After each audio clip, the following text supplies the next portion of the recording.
इस क्वेश्चन में हमें एक यूरेनियम 235 का रिएक्टर दिया गया है जिसमें हमें बोला गया है 2 kg फ्यूल यूज़ होता है 30 डेज में, और हमें ये भी बोला गया है कि इसमें 185 mega electron volt usable energy निकलती है पर फिजन। तो हमें पूछा गया इसका पावर आउटपुट क्या होगा। तो इस क्वेश्चन को सॉल्व करने के लिए जैसा हम जानते हैं पावर का जनरल फॉर्मूला हमारे पास होता है total energy by total time. तो यहाँ पे हमें टोटल टाइम दिया गया है 30 डेज। तो अगर हम उसे कन्वर्ट कर सकते हैं 30 डेज़ को कन्वर्ट कर सकते हैं हम सेकेंड्स में, तो वो हमारे पास हो जाएगा 30 into 24 that is 24 hours into 60 minutes into 60 seconds. तो ये हमारे पास ये टोटल एक्सप्रेशन हमारे पास टाइम के लिए हो जाएगा और हमें फाइंड करनी होगी एनर्जी। तो यहाँ पे हमें पर फिजन की एनर्जी दी गई है और हमें टोटल एनर्जी हमें टोटल फ्यूल दिया गया है। तो जैसा हम जानते हैं यहाँ पे नंबर ऑफ एटम्स हमारे पास होती है मोल्स इंटू Na हमारे पास होता है कंट्रोल नंबर दैट इज 6.02/23। तो यहाँ पे अगर हम मोल्स फाइंड करें तो ये हमारे पास हो जाएगा given mass by molar mass. Molar mass हमें क्वेश्चन में दिया गया है यूरेनियम 235 है। तो यहाँ पे जो हमें गिवन मास दिया गया है फ्यूल का वो है 2 × 10³ that is 2 kg 2 × 10³ gram upon 235 into 6.02/23। ये हमारे पास हो जाएगा नंबर ऑफ एटम्स।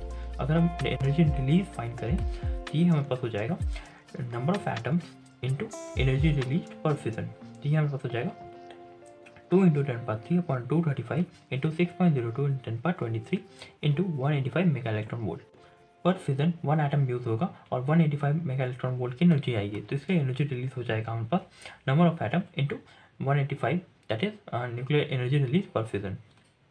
तो अगर हम इसका पूरा इक्वेशन देखें तो ये हमारे पास समथिंग ये पूरी वैल्यू ऐसा आएगी।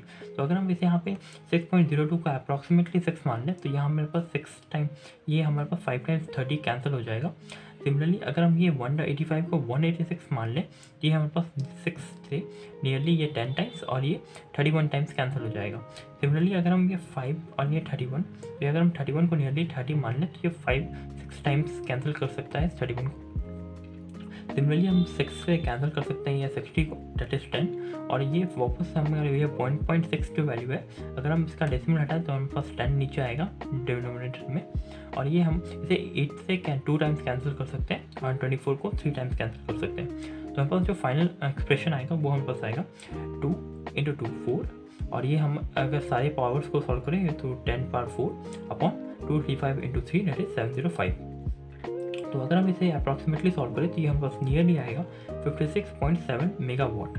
और यहाँ पे हमने एक कन्वर्जन भी किया है क्योंकि जैसे यहाँ पे जो हमारे पास जो मेगा इलेक्ट्रॉन वोल्ट की यूनिट थी तो जैसा हम जानते हैं 1 electron volt is equal to होता है हमारे पास 1.6 × 10⁻19 जूल्स।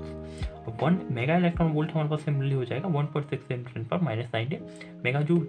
तो यहाँ पे हमने मेगा इलेक्ट्रॉन वोल्ट की जगह पे 1.6 × 10⁻19 मेगा जूल्स लिखा है। एंड जैसा हम जानते हैं जूल्स पर सेकंड वॉट हो जाता है हमारे पास, तो यहाँ पे जो हमारे पास जो यूनिट आई है वो मेगा वॉट यूनिट आई है। हमारे पास जो पावर आउटपुट पावर जो रिक्वायर्ड था वो हमारे पास है 56.7 वॉट। Thank you.